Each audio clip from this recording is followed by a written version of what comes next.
GDS first list selected students का document verification की आज अंतिम तिथि थी 21 मार्च। आज तक जिसने डॉक्यूमेंट वेरिफिकेशन करवा लिया है वो एक प्रश्न बार बार कर रहे हैं, सर हमें एक सैलरी स्लिप दी है, इसका क्या मतलब है, इसमें इसको देने का क्या फ़ायदा हुआ है। कुछ अभ्यर्थी कह रहे थे सर हम डॉक्यूमेंट वेरिफिकेशन करवा कर आ गए हैं, हमें कोई प्रूफ ही नहीं दिया है। तो इसको लेकर बड़ी समीक्षा है, तो मैं आपको महत्वपूर्ण जानकारी दे देता हूँ। एंड दूसरा सबसे बड़ा सवाल है कि आज 21 मार्च हो चुका है, आज डीबी की लास्ट डेट थी, आज तक हम नहीं पहुँचे हैं, क्या हमारा आने वाले दिनों में डीबी हो जाएगा, फर्स्ट लिस्ट में हमारा नंबर आया है। तो कुछ महत्वपूर्ण जानकारी है जो आपके लिए आवश्यक है, ध्यान देना बोर्ड पर। जीडीएस डीबी 2023 की बात कर रहा हूँ, 21 मार्च डीबी की अंतिम तिथि थी, सभी को ठीक तरीके से मालूम है। आपको एक सैलरी स्लिप दी होगी, आपने अगर डीबी करवाया होगा तो ये एक सैलरी स्लिप है। ये क्यों दिया है, इसमें क्या लिखा हुआ है, क्या मतलब है, वो अच्छे से समझना।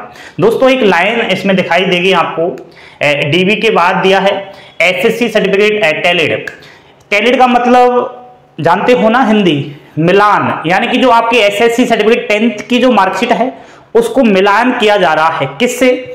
आपने जो एप्लीकेशन फॉर्म भरा उसमें कितनी परसेंटेज डाली, जितनी डाली उतनी 10th की मार्कशीट में है या नहीं है, तो टैलेड का मतलब मिलान किया गया है। दूसरी लाइन आपको दिखाई देगी मेडिकल सर्टिफिकेट टैलेड, यानी कि मेडिकल सर्टिफिकेट ही इस बार लगाया गया है।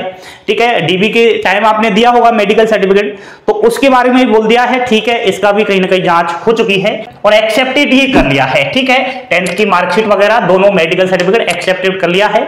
बाकी डोमिसाइल सर्टिफिकेट की कोई आवश्यकता थी नहीं दोस्तों, क्योंकि 10th की मार्कशीट को देखकर कहीं ना कहीं चल गया। कास्ट सर्टिफिकेट वगैरह वो को आप कोई बड़ी बात नहीं है, बाद में भी ले जा सकते हो, ये आपको भी बोला होगा वहां डीबी करवाने गए होंगे तब। ठीक है, तो ये तो आपका सैलरी स्लिप का मामला है, क्या उसमें है, यानी कि आपके जो भी डॉक्यूमेंट्स आप लेकर गए, 10th की मार्कशीट, मेडिकल, उनकी टैलेड यानी कि जांच हो चुकी है, हमने मिलान कर लिया है।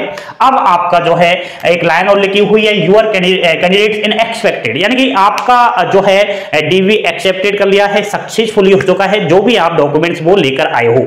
इस सैलरी स्लिप का मतलब यह है, समझ में आ गया। जिसको सैलरी स्लिप नहीं दी है तो आपको लानी चाहिए थी, आप वापस जाकर ला सकते हो। जरूरी है दोस्तों लाना, क्योंकि पिछली भर्तियों में ऐसा हो गया था कि प्रूफ नहीं आया। ठीक है, अब प्रूफ क्या है आपके पास बताइए। दोबारा आप जाओगे, कोई मैसेज अगर नहीं आया, वहां कहोगे कि हम फर्स्ट डीबी करवा चुके हैं, तो वो बोल देंगे आपसे क्या प्रूफ है आपके पास, हमने एक सैलरी स्लिप दी थी वो आपके पास है या नहीं, आपको मिली नहीं। तो इस तरीके से थोड़ा ध्यान से लेना है बातों को। बाकी दोस्तों मेडिकल सर्टिफिकेट को लेकर एक बड़ी समीक्षा आई, कुछ अभ्यर्थी कह रहे थे सर हमने मेडिकल हमारे राज्य से ही बनवा लिया, हमारे जिले से ही बना लिया, हमारे आसपास के हॉस्पिटल से बना लिया। कोई दिक्कत नहीं है, मेडिकल सर्टिफिकेट को लेकर इन्होंने पहले ही बता दिया है कि आपका जो डिविजन ऑफिस है ना, जहां आपका डीबी हुआ है, वहां एक फॉर्मेट दिया गया, कुछ अभ्यर्थियों को दिया भी गया होगा, वो फॉर्मेट मेडिकल सर्टिफिकेट का था। यानी कि आपको फॉर्मेट देने के बाद कहीं पर भी गवर्नमेंट डॉक्टर्स के जो है उसमें सिग्नेचर वगैरह करवा, मोहर वोहर लगाकर आपको उनको दोबारा देना था। बाकी ये फॉर्मेट भी चल जाएगा डिविजन ऑफिस में जो दिया। दूसरा, आप हॉस्पिटल में जाकर और आपने सर्टिफिकेट बनवा दिया, जैसे मैं आपको बता रहा हूं स्क्रीनशॉट लेके, ये एक बच्चे ने भेजा है, ये भी चल जाएगा, कोई दिक्कत वाली बात नहीं है। चाहे डिविजन ऑफिस में नहीं दिया हो मेडिकल सर्टिफिकेट, फिर भी आपने वहां लगा दिया है, कोई बात नहीं, कोई टेंशन नहीं है। पहले क्या है, शुरुआत में तो वहां ऐसे ही कर रहे थे, नहीं आपको यहीं मेडिकल करवाना पड़ेगा, बाद में एक्सेप्ट कर लिया, तो कोई इसको लेकर परेशान ना होइएगा। फॉर्मेट आपका दो प्रकार से था, हॉस्पिटल में अगर आपने बनवा लिया है वो भी चल जाएगा, डिविजन ऑफिस में दिया है वो भी चल जाएगा। ठीक है, आज 21 मार्च है और अभी तक डीबी के लिए किसी कारणवश नहीं गए हैं। बहुत सारे कैंडिडेट्स मैसेज भी कर रहे थे, फोन भी कर रहे थे, सर 21 मार्च हो चुका है, डीबी के लिए हम नहीं गए, आगे टाइम दिया जाएगा क्या? जी हाँ दोस्तों, 5 दिन का एक्स्ट्रा समय दिया जाएगा, 22, 23, 24, 25, 26 इन दिनों आप पहुंच जाइए।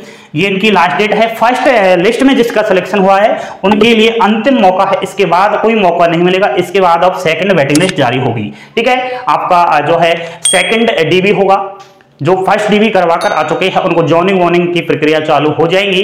इसलिए अभी भी कह रहा हूं, आपने अगर रिजल्ट चेक नहीं किया है तो आपने अपने राज्यवार एक बार दोबारा से रजिस्ट्रेशन नंबर डाल के रिजल्ट चेक कर लीजिएगा, क्योंकि कुछ अभ्यर्थियों का फोन आया, सर हमें अब मालूम चला है कि हमारा लिस्ट में नाम आ चुका है, हम डॉक्यूमेंट वेरिफिकेशन करवाने नहीं गए। अब चले जाए क्या?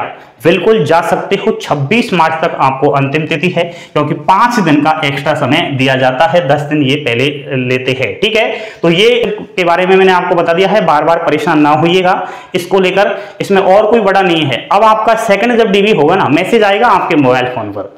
ठीक है, और जो भी 21 मार्च तक नहीं गया है उसको दोबारा से मैसेज आएगा, यानी कि 2 मैसेज आते हैं।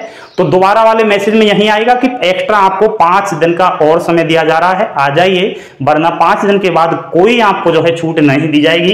तो ये सब महत्वपूर्ण बातें थी जो मैंने आपको बता दिया है। समझ में आ चुका है तो कमेंट बॉक्स में बता देना, और कोई आपकी समस्या है तो मेरे से आप पूछ सकते हो, क्योंकि बार बार एक ही प्रश्न कर रहे थे तो मुझे वीडियो बनाना पड़ा। थैंक यू, धन्यवाद दोस्तों। जय हिंद, जय भारत।